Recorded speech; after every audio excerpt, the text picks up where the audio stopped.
अस्सलाम वालेकुम दोस्तों आपने अंटार्कटिका के बारे में तो सुन ही रखा होगा, जो सदियों से इंसान की पहुंच से बहुत दूर है और दुनिया के लिए ये एक बहुत ही मिस्टीरियस जगह है।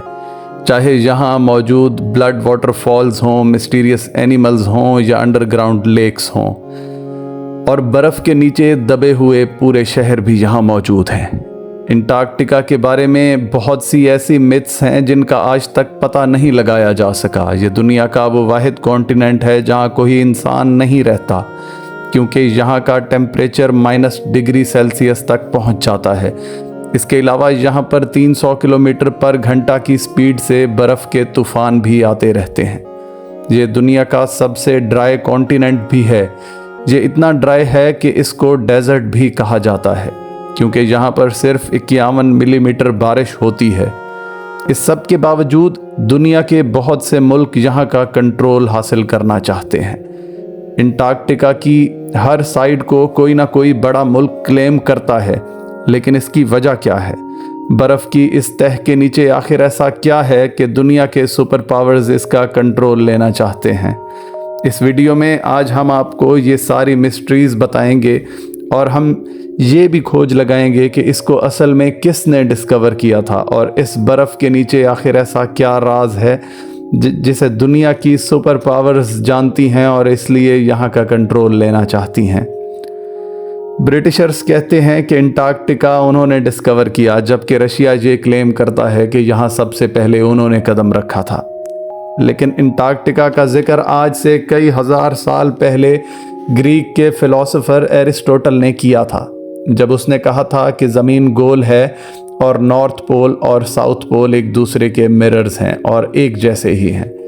2021 में रॉयल सोसाइटी ऑफ न्यूजीलैंड की एक स्टडी पब्लिश हुई, जिसमें ये कहा गया कि इधर अंटार्कटिका के पास पॉलिनेशियन आइलैंड्स पर रहने वाले मौरी लोग शायद पहले इंसान थे जो सालों सदियों में सबसे पहले अंटार्कटिका पहुँचे थे, क्योंकि उनकी पुरानी कहानियों में एक ऐसे बर्फीले खित्ते का जिक्र मिलता है जो ज़मीन के साउथ में है।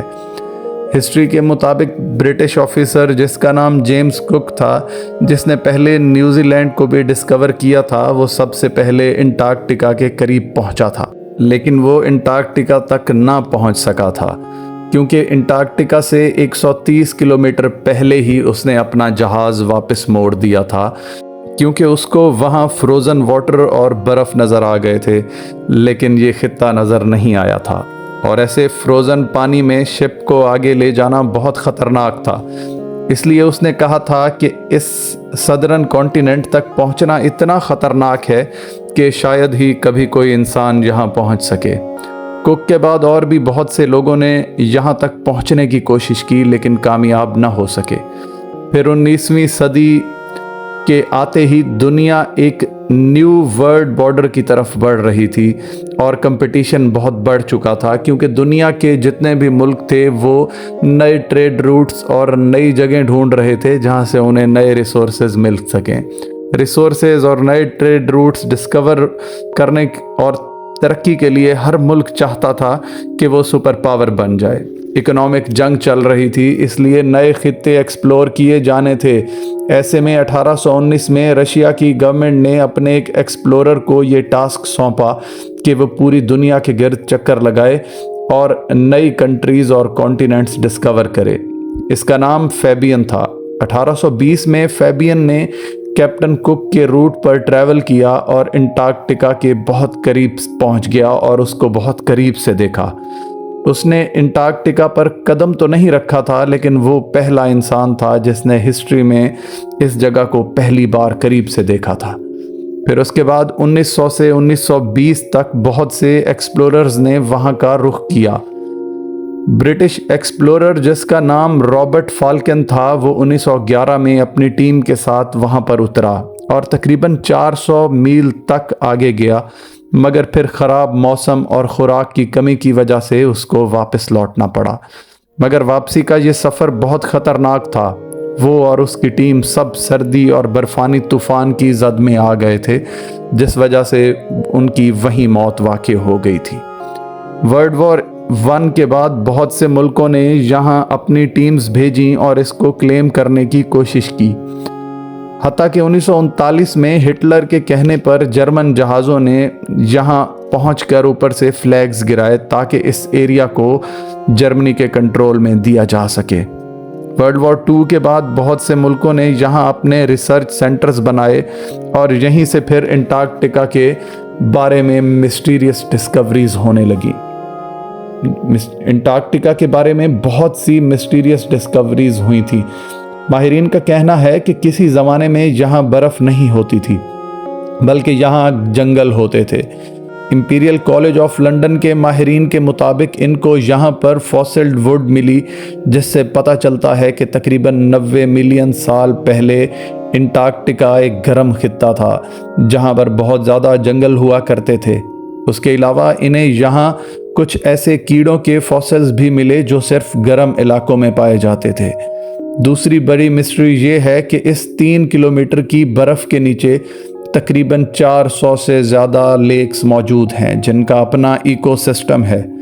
वहाँ पर ऐसे समुद्री जानवर हैं जो पूरी दुनिया में कहीं पर भी नहीं पाए जाते, जैसे ये बड़े बड़े स्पाइडर्स और सी थ्रू जेलीफिश। ये बर्फ़ के नीचे एक अलग ही दुनिया है। इसके अलावा जो सबसे बड़ी मिस्ट्री जिसने सबको हैरान किए रखा है वो ये खूनी चश्मे हैं जिनको ब्लड वाटरफॉल्स कहा जाता है। ये बर्फ़ पर से ऐसे निकलते हैं जैसे खून निकल रहा हो। मगर हाल ही में माहिरीन ने इस पर रिसर्च की है और बताया है कि इस रंग की वजह यह है कि इस चश्मे को एक बहुत ही सॉल्टी लेक से पानी आता है जिस पर अब कई 100 फीट बर्फ़ पड़ चुकी है और वो लेक एटमॉस्फेयर से बिल्कुल अलग है। इस पानी में बहुत ज़्यादा आयरन है और इसलिए जब ये पानी चश्मे में आता है तो ऑक्सीजन और धूप की वजह से इसका रंग ऐसा हो जाता है जैसे जंग का रंग होता है। इसके अलावा जो सबसे बड़ी मिथ और कॉन्स्पिरेसी है वो ये है कि इस बर्फ़ के नीचे कोई एंशिएंट सिविलाइजेशन है। बहुत से लोगों ने ये भी कहा है कि यहाँ एलियंस की स्पेसशिप्स देखी गई हैं। 2016 में गूगल अर्थ पर अंटार्कटिका में बहुत सी अनयूजुअल एक्टिविटीज़ रिकॉर्ड की गई थी। माहिरीन जहां इसको एलियन UFOs कहते हैं, वहीं बहुत से एक्सपर्ट्स ये कहते हैं कि ये अमेरिका और दूसरे कई मुल्कों के सीक्रेट एयर ऑपरेशंस हैं जो वो अंटार्कटिका में कर रहे हैं। जहां दुनिया दूसरे बहुत से पॉलिटिकल मामलात में उलझी हुई है, वहीं अमेरिका, सोवियत यूनियन और चाइना जैसे सुपर पावर्स अंटार्कटिका में बहुत से सीक्रेट एक्सपीडिशन भेज रहे हैं जिसको दुनिया का पता ही नहीं। चाइना ने तो वहां अपने बहुत से रिसर्च स्टेशंस भी बनाए हुए हैं। 1959 की अंटार्कटिक ट्रीटी के मुताबिक कोई भी कंट्री अंटार्कटिका में साइंटिफिक इन्वेस्टिगेशन कर सकता है, लेकिन इस रिसर्च के रिजल्ट उसको सब कंट्रीज़ के साथ शेयर करने होंगे। 1992 में US जियोलॉजिकल सर्वे की एक रिसर्च में ये डिस्कवरी भी सामने आई कि अंटार्कटिका में 500 बिलियन बैरल के नेचुरल गैस और ऑयल के ज़खायर हैं, लेकिन चाइना और ये दूसरे ममालिक ऑयल के लिए इसमें इंटरेस्टेड नहीं, बल्कि अंटार्कटिका में बहुत बड़ी क्वांटिटीज़ में नियोडेनियम, प्रोजियोडेनियम और टेर्बियम जैसे रेयर अर्थ मिनरल्स के रिजर्व्स मिले हैं। ये वो चीज़ें हैं जो सारी इलेक्ट्रॉनिक डिवाइसेस में इस्तेमाल होती हैं, और क्योंकि अब दुनिया का फोकस ऑयल और गैस से हट चुका है और इलेक्ट्रॉनिक कार्स और बैटरीज़ पर तवज्जो दी जा रही है, तो यही वो चीज़ें हैं जो इलेक्ट्रिक कार्स और बैटरीज़ में इस्तेमाल होती हैं। यही वजह है कि ये सब सुपर पावर्स अंटार्कटिका की बर्फ़ और तूफ़ानों में आ गए हैं। इसके अलावा इसकी सबसे बड़ी वजह सदर्न ओशंस भी हैं जो अंटार्कटिका में हैं। हमारी दुनिया का पानी और क्लाइमेट यही कंट्रोल करते हैं। दोस्तों, ये है अंटार्कटिका का रीजन जिसके बारे में मिथ्स तो हैं, लेकिन अभी तक कुछ भी कंफर्म नहीं कहा गया। आप हमारे चैनल को सब्सक्राइब करें, लाइक करें और बेल आइकन प्रेस करें ताकि हमारी आने वाली तमाम वीडियोज़ आप तक पहुंच सकें।